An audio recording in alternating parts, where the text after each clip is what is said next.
Each box of pressure-sensitive paper will come with a color card analysis sheet for interpreting the colored surface.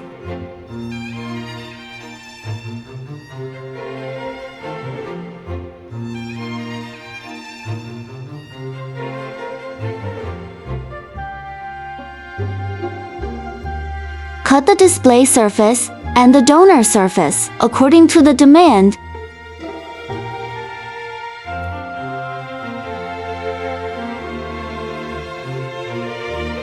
The color surface is matte and milky white.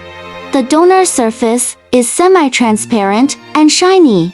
As for the color display surface, it is located at the bottom. Make the shiny surface of the donor touch the colorful surface. Let's take toy parts as an example and press them on PF pressure-sensitive paper. It is worth noting that PF pressure-sensitive paper can be pressed and imaged on both sides.